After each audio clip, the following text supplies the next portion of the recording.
one night and we just wanna party. Yes, Wyoming, home of the true cowboys and, of course, cowgirls. And you won't find any bigger cowboys or cowgirls in Wyoming than these two. Yee-haw!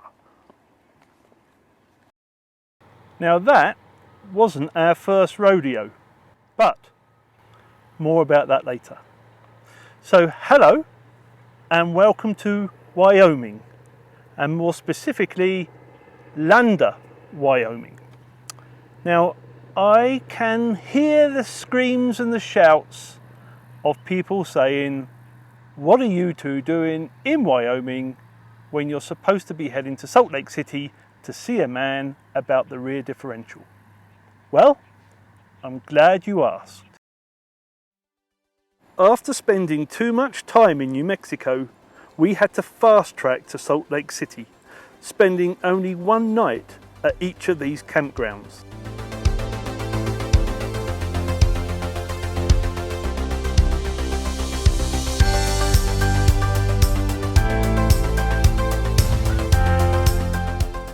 Our time in Salt Lake City with GBR Utah, who are specialists in both Land Rovers and differentials, provided us with some good news and bad news.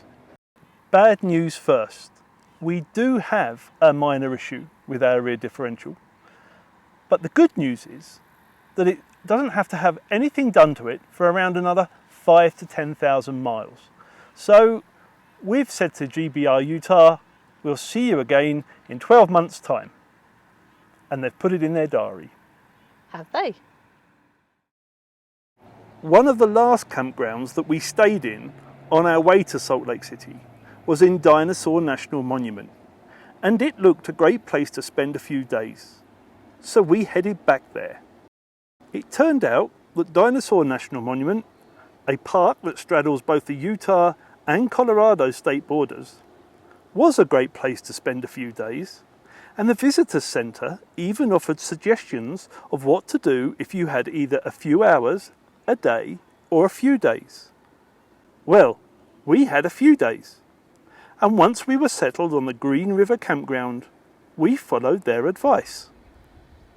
Firstly, we took a hike, the Voices of the Desert Nature hike to be precise.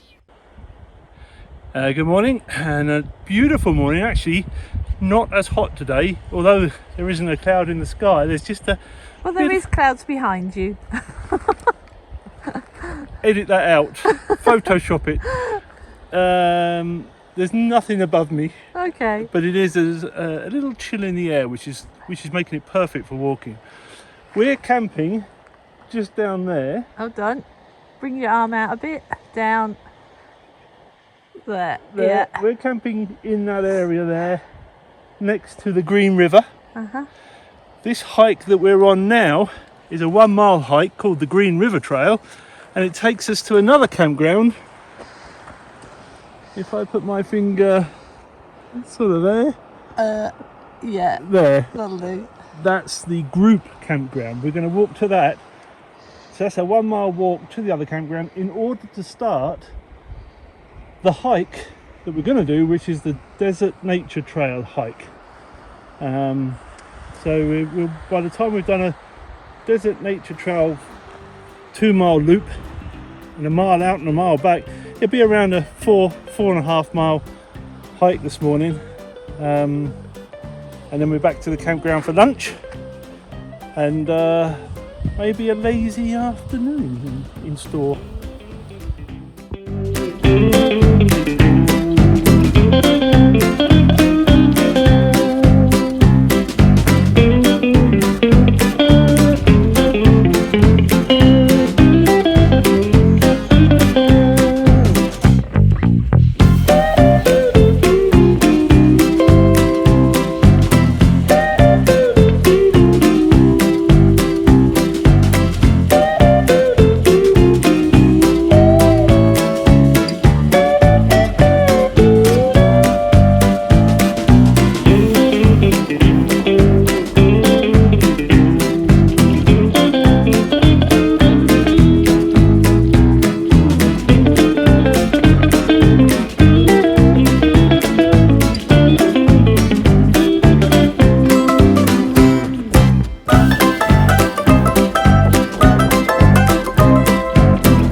Next on our to-do list was to take the Fossil Discovery Trail to the Quarry Exhibit Hall. The Quarry Exhibition Hall was built to provide protection to over 1,500 dinosaur bone fossils, and they are displayed just as nature arranged them more than 150 million years ago. It is thought that an ancient stream coursed through a lowland area and would periodically dry up in times of drought. Dinosaurs, it is suggested, gathered around the shrinking pools of water in the riverbed, and many eventually died in that place. Over time, they became entombed by sand and gravel when the river started to flow again. With more time, the river amassed large quantities of bones.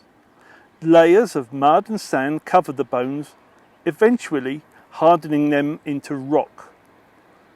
Then, more recently, around 65 million years ago, forces beneath the Earth's crust began forcing the crust upwards, causing it to buckle, and the riverbed containing the bones to tilt upwards.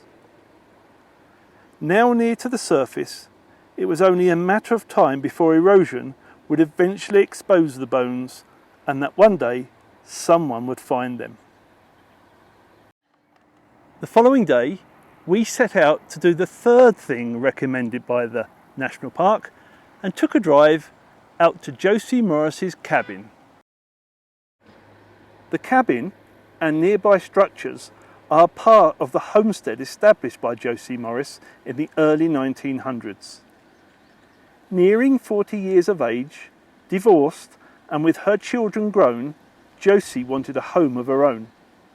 She chose this spot for its plentiful water and good pastures, exactly what she needed to grow fruits and vegetables and to raise cattle. Braided rugs softened the cabin floors, and handmade quilts warmed the beds. Family and friends from Vernal often visited, including, it is said, Butch Cassidy. There was always lots of work and never much money, but life at the cabin suited Josie's independent spirit. She lived in this cabin until shortly before her death in 1964 at the age of 90. The final suggestion of what to do in the park was the one that I had been looking forward to the most. Me, not so much. Take a look. Yes, we were going rafting on the Green River through the Split Mountain. Chrissy and I, accompanied by another couple, were operating under the strict instructions of our guide, Soren. Soren displayed a good amount of patience with us, which was just as well, as it took quite a while for us to coordinate our timing. Okay, we're totally off. Ready? Oh! Go a little faster than that.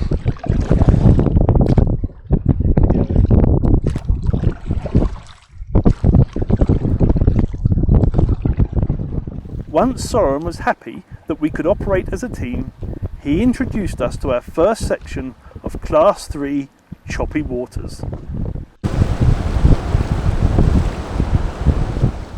I'm not sure we were fully prepared for the intensity of what looked like relatively innocuous water. Forward!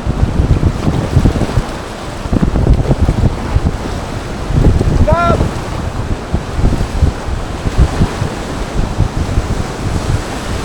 Forward!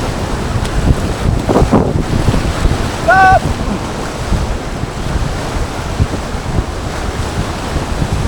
Forward! Forward! High!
That was a pretty big wave, huh? Scary! Yeah, good job staying in there. We got up there. Yeah. I definitely feel like I've had people fall out when it's steep like that. Really? Before, so good job staying in.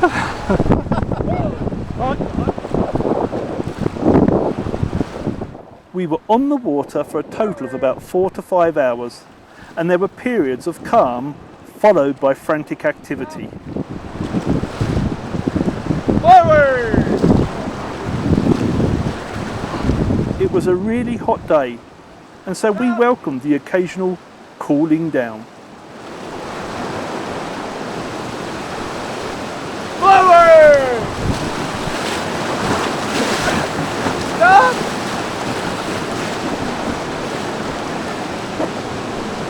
Forward! Forward! Hard! Stop!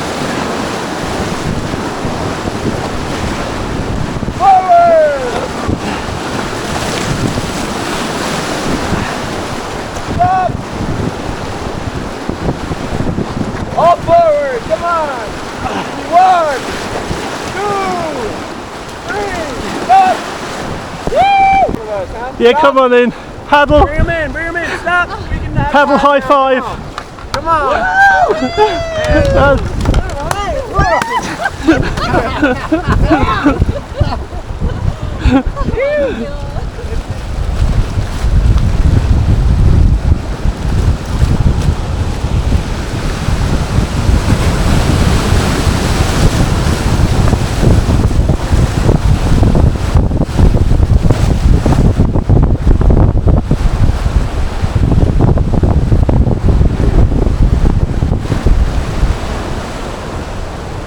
Forward! At all times, when it was possible to take your eyes off the river, the scenery was stunning.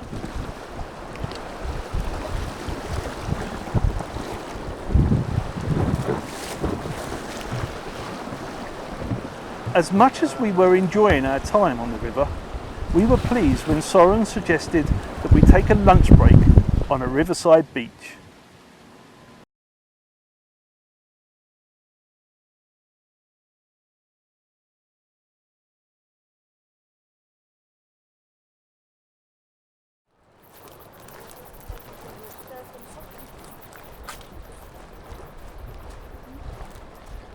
Keep still, Chris. That's alright. Oh. Thundercat. Thundercats are go. But it was soon back in the water.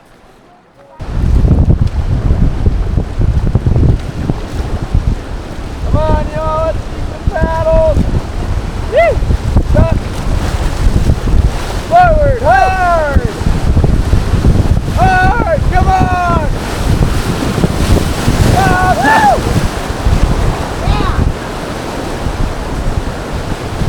Forward!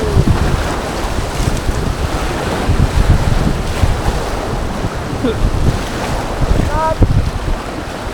Whee!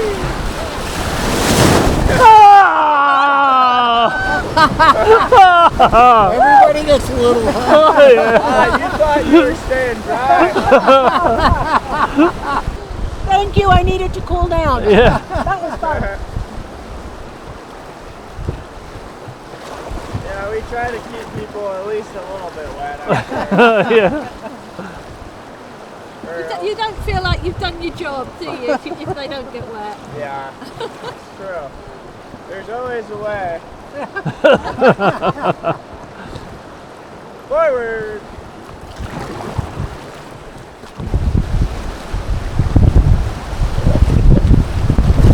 Forward!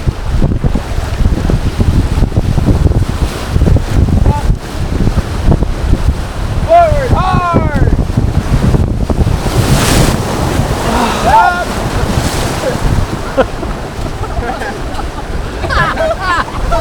That's a good wave. Forward!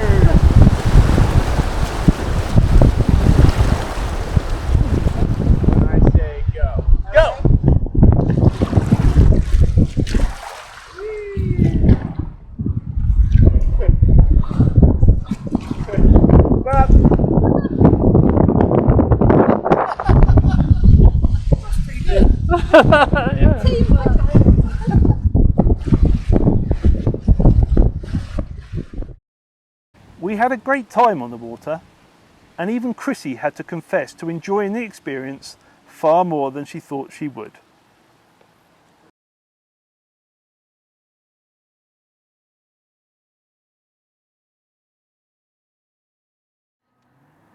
During our 4 days in the park, we were lucky enough to have a number of wildlife sightings. But one of those sightings was just not so great. These are called Mormon crickets, and there were swarms of them in certain parts of the park, especially on the roads. This, we discovered, was because when a cricket was run over, it gave off a sickly smell that seemed to be the signal for its friends to come and eat it.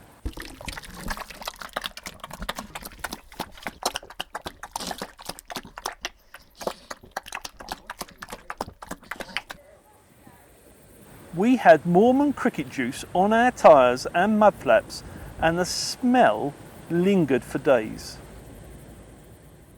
A couple of far nicer sightings that we had were a brief view of some bighorn sheep,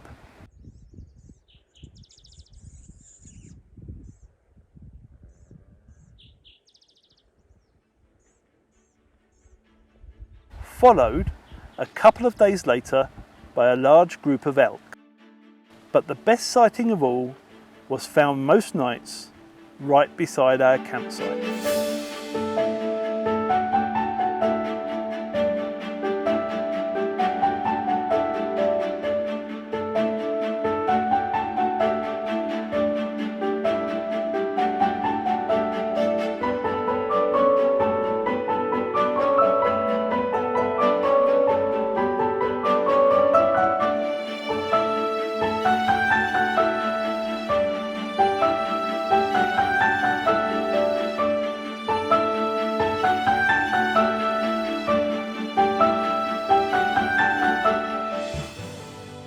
So after 4 days in the park, I think we felt that we had pretty much seen most of the Utah side of the National Monument, and decided to go to the Colorado side. That required us to drive out of the park, back onto the main road, along, and then back up, across the border into state border into Colorado, and then back up into the National Monument.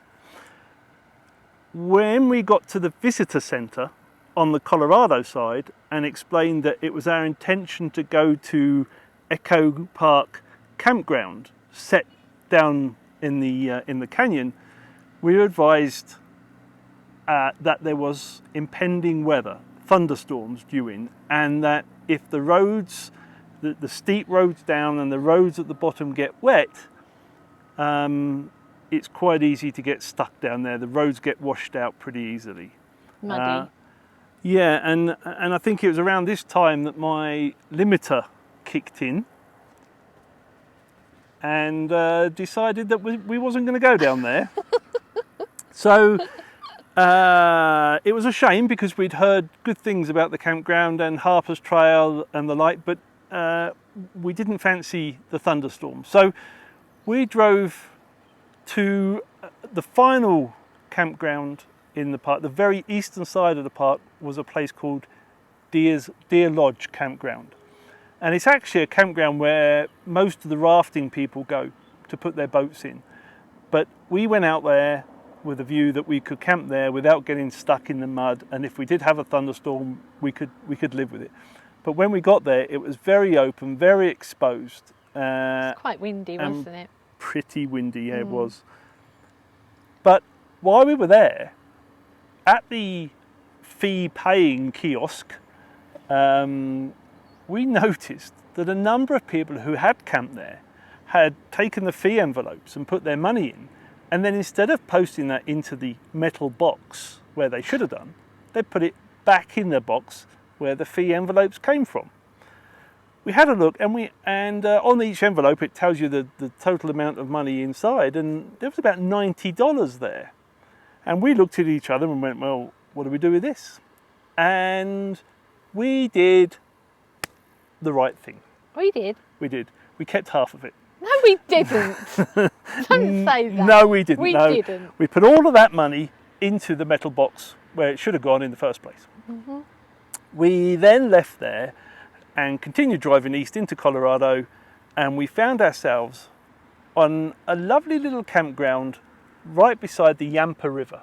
Oh, it's beautiful. It was, the sun was out, nobody else on the campground, we had it to ourselves. We learnt though that Colorado state parks not only charge you a camping fee, but they also charge you a pass fee. So having sort of given up the opportunity to be on a $6 campground and have $90 in our hand, we now had to pay an additional $20-something to camp there for the night. But we did, and it was great. We set up, beautiful view over the Yampa River, bit windy, but it was okay. We got the awning out, we made something to eat, and then the thunderstorm came in. We saw it coming. It looked mighty fierce. We quickly packed our vehicle up, moved over to a different campsite which had a shelter, and we just thought we'll sit here and wait for this to pass. But unfortunately, the rain was set in, the wind was set in, and it shook Sterling, didn't it? the vehicle shook. Hailstones. We had hailstones. It was very cold, wasn't it was, yeah. So we decided, cut our losses, and drove into the nearest town of Craig. So looking back, it wasn't our best day from a financial point of view, that we had $90 in our hand at 1 minute. We put that in this box. We then spent $24 on a campground, and we then had to go and pay for a hotel for the night. Oh, never mind. No. The joys. Well, it is the joys of camping. Yeah. So we decided then to spend a couple of nights at the hotel in Craig, have showers, and do a bit of planning. And we decided that just north of Craig is a town called Baggs. Mm-hmm. And it was here, or it is here, that the BDR, the Wyoming BDR, starts. Now, I will get into the Wyoming BDR in our next video. This video says a Defender Adventure goes to Wyoming, and we haven't shown you anything of Wyoming other than this little bit behind us right now. But next video will be us leaving the town of Craig and heading into Wyoming. So see you soon.